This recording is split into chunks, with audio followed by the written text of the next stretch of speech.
magandang araw. To this video ay i-share ko sa inyo ang aming pag-harvest ng kamuting kahoy dito sa aming mini garden. Ayan, yung dalawang puno ay nahukay na namin. Ito naman yung pangatlo ay ibibigay ko kay ate at saka yung pang-apat. Ito sa kapitbahay namin. Ayan. Maliliit lang yung niya, yung laman. Yung una at saka pangalawang puno na na-harvest namin ay medyo malalaki yung laman.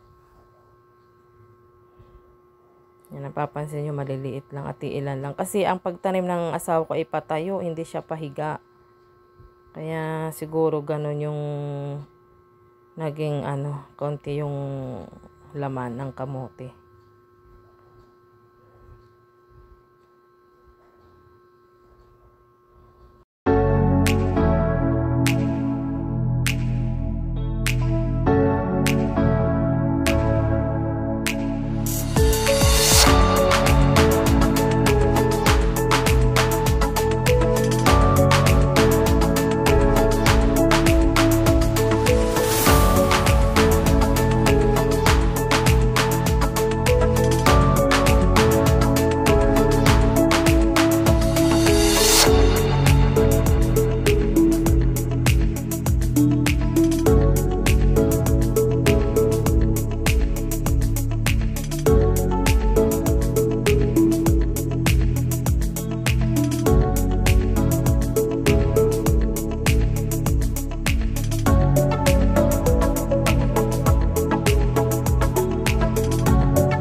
Ayan po, nagtatanim kami ulit kung saan namin hinarvest yung kamote.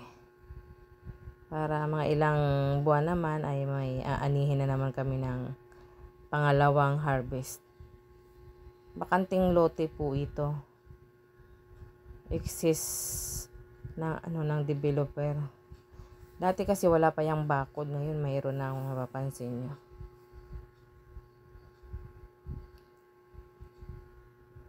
Ang gagawin ko dyan, balang araw kapag nagkahigpitan sa parkingan, dahil nga inner lang ang aming nakuhang lote dito, bahay, bala ko dyan ipaparking yung sasakyan. Para iwas abala. Kasi nga, naman yan, tabing ilog. Kaya ngayon, habang hindi pa gaanong marami nakatira, ginardinan muna namin, tinaniman muna namin ng kamote. Tapos sa katabi niya may mga malunggay din. Tanglad, pinya, yan. Halo-halo yung mga tanim namin dyan. Pero yung sa malunggay, kahit sino pwedeng kumuha kasi madami naman eh. Tsaka dito, maganda lang dito, pag katulad niya may nag-harvest ng mga tanim-tanim, nagsishare din kami sa kapitbahay. Ayan, yan yung binunot namin. Ibibigay ko yan kay ate. Magtatanim din daw siya.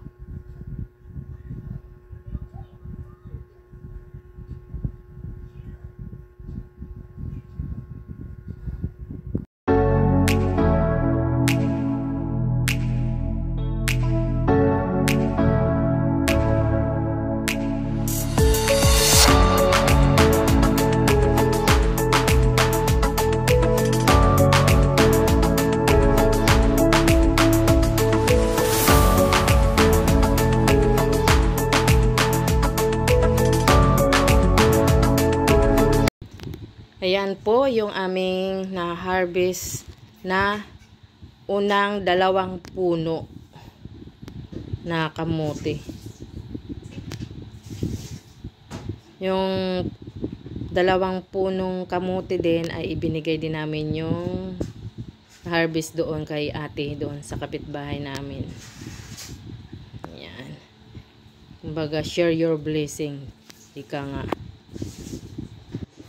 Ito, malaki siya kanina. 2 dangkal, hinati lang ng asawa ko. Masarap siya, gataan. Yung kay ate daw, gagawin niyang nilupak. Yan. Hanggang dito na lang ang aking video. Thanks for watching. See you sa susunod kong mga upload. Bye-bye. Love you all.